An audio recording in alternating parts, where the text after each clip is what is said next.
Welcome back to the Explanation Pro. Today I'll recap a war drama film based on the Battle of the Scheldt in 1944 called The Forgotten Battle. Spoilers incoming. It is June 6, 1944, a period of history known as the Normandy Invasion. 2 months after some heavy fighting, the German forces retreat. To ensure supplies for their troops due to the lack of it, the Allied forces need to capture one of the ports. To which the city of Antwerp in Belgium is finally liberated, with the port intact. An army of the opposing forces retreats over the Scheldt River as they control the whole area, which makes it inaccessible to the Allied forces. And with at any moment, the Netherlands is also expected to be liberated. On September 5, 1944, a young woman named Tointje Visser takes a document to the mayor's office as workers and staff around her scramble, trying to get rid of important papers that may incriminate the mayor for his wartime collaboration. As the mayor collects some photographs, he instructs her to help his wife pack up and afterward, goes home to pack her own things. She mentions that her father, who is a doctor, has helped save lives on both sides of the war. Outside the streets, the Germans move forward out of the city as their troops have been defeated. Meanwhile, Tointje meets with her friend at a bakery to celebrate. She is then informed about Canadians having access to their borders. Dirk, her brother and a member of the Dutch resistance, is taking pictures of Germans walking away when he suddenly catches the attention of a commanding officer. The officer throws his camera away, reminding him that they are still in control. With his camera now destroyed, he gets angry at a passing German convoy and hits the driver with a rock. Some of the troops identify him and try to shoot him down, but he narrowly escapes, as his sister looks on. Tointje gets home and is called upon by her father to inform him about the accident since he heard the gunshots from far away. He then leaves for the hospital, promising her that they celebrate as a family tomorrow. Her brother did not come home, so she searches for him in their basement but finds no one. A month earlier, on August 11, 1944, at the Russian front Narva, Marinus van Staveren, who is a Dutch volunteer, gets into position with the rest of the Waffen-SS Division Das Reich as Allied troops approach nearby. One of the soldiers, Lucas, becomes terrified and hastily abandons their position in the middle of a crossfire. Marinus tries to help him as others retreat, but a blast of enemy fire knocks him down, and loses sight of him. Though he successfully finds him and destroys the enemy tank, he sees Lucas walking toward the enemy line and gets shot down in the process. Back at Tointje's home, she checks on Dirk, who finally makes it back with a bullet wound on his right shoulder. As he gets patched up, he tells his sister to keep his injuries a secret from their father. Elsewhere, on September 16, 1944, in Dorset, England, Glider Pilot Regiment Sergeant Will Sinclair is being scolded by Captain Tony Turner for an unauthorized aerial maneuver. He is then denied to join in an upcoming operation unless he gets permission from his father. Meanwhile, Marinus awakens in a field hospital and the doctor informs him of how lucky he was to be alive after their mission. Later on, First Lieutenant Friedrich Fischer, who lost both his legs in the war, approaches him. Back in Vlissingen, Tointje and her father witness the return of the German troops as the Allied forces were unable to cross the borders on time. Meanwhile, in Dorset, Will's father, who is Group Captain Sinclair, debriefs his aircraft division about Operation Market Garden to retake the Arnhem sector and eventually reach Berlin to put an end to the German invasion. Will approaches him seeking approval for the mission but is once again denied, stating that he is not ready. Nevertheless, he decides to lie to Captain Turner about his conversation with his father and ends up being his escort. While both men enjoy a smoke, Marinus talks about his involvement in the war and realizes that the Germans have no sympathy for anyone they capture. These are all witnessed by Fischer inside the Chelmno extermination camp, where he was assigned as a guard. The next day, Tointje walks back to the office and sees German Commandant Oberst Berghoff talking with the mayor about the island's defense strategies. He presents a list of men registered as part of the resistance, intending to arrest them. She quickly goes back home to tell Dirk about what may happen to him if he gets caught and that he must hide with the help of some contacts of their father. He suggests visiting her friend, Jana, which she does right away, and she learns from her that she indeed knows some people in the resistance, which she was not aware of. Back at his base, Marinus is reassigned for a mission in Holland next week by a commanding officer. At night, he is secretly informed by Fischer that he has been given a desk job in Zeeland. The conversation then leads to Fischer stepping out and shooting himself. On their way to German territory, Turner, Will, and the rest of the troops reach Zeeland, which is the homeland of one of their soldiers, Hank Schneider. Down below the shoreline, Marinus and his team see British aircraft from a distance. German forces try to shoot down the planes, with the British troops trying to scramble their way through the line of fire. Turner's plane is then shot, resulting in half of the left wing being destroyed. Will tries to release the lever, but is unable to pull it up successfully because of the tension in the cable. He is then suggested to do a roll maneuver with the help of Hank pulling the lever, as the captain is seriously injured. Their plane manages to dive bomb away from enemy fire, but it crashes and lands in a marshland. They survive the rough landing and they try to rescue their captain to get him on a stretcher since he is badly hurt. Hank mentions that they had currently landed on a flooded island called Schoen, miles away from Arnhem.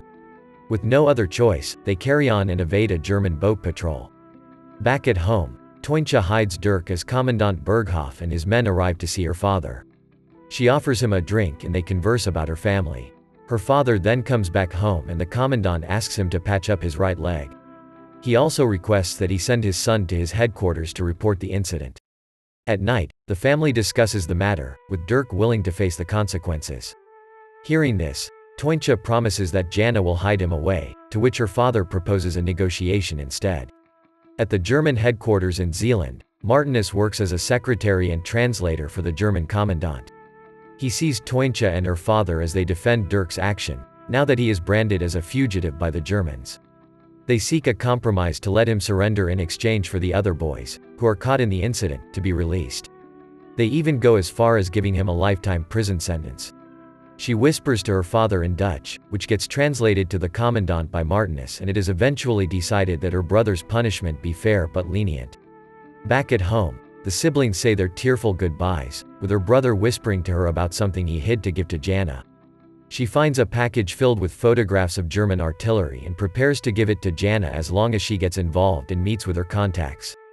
Meanwhile, the British troops see a barn in the distance and rest there for the night.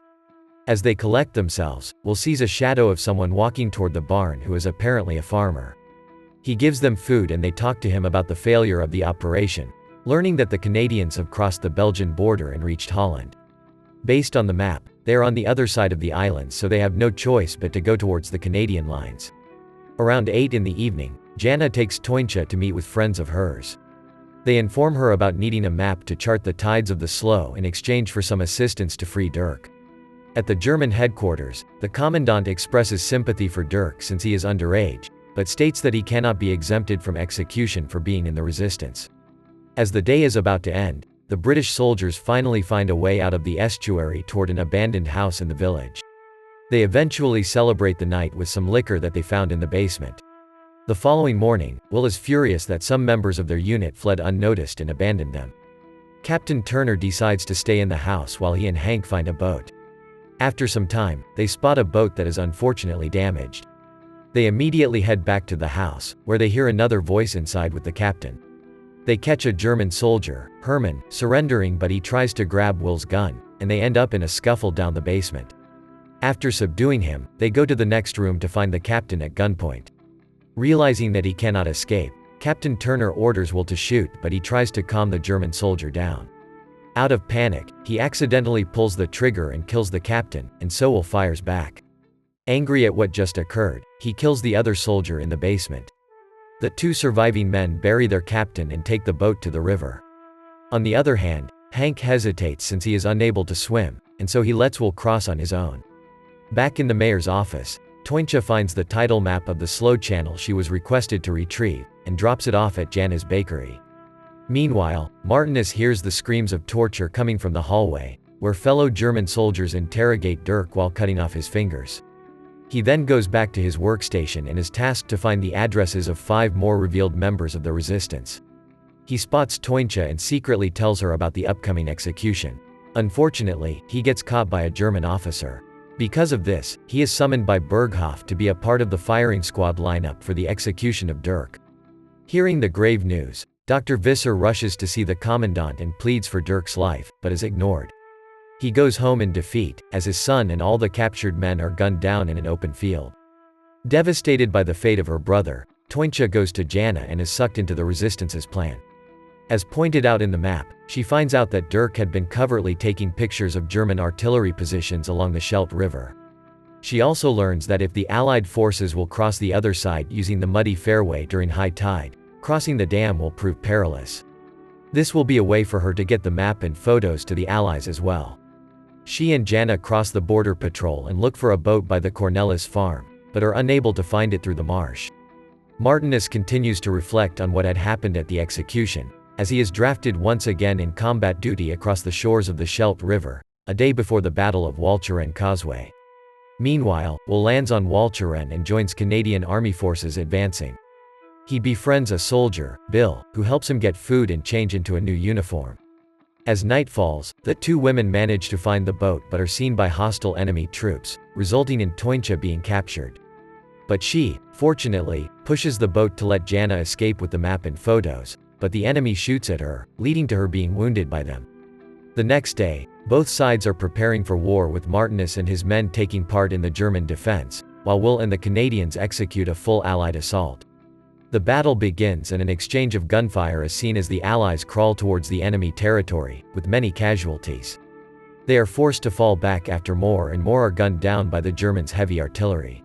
Meanwhile, an Allied doctor discovers Jana, who is nearing her death.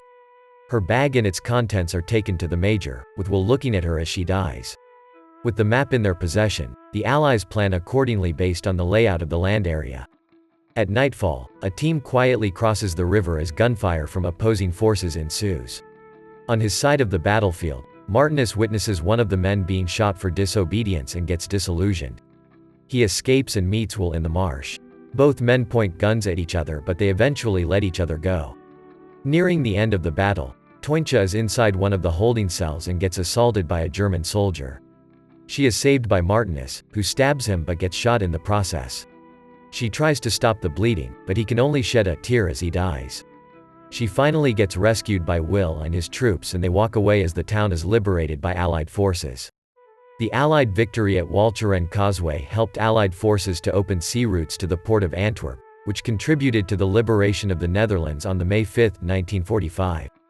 In total, 3,231 Allies, 4,250 Germans, and 2,283 civilians lost their lives during the war. Thank you so much for watching. If you enjoyed this video, please hit the like button and also subscribe my channel for more videos like this. See you in the next video.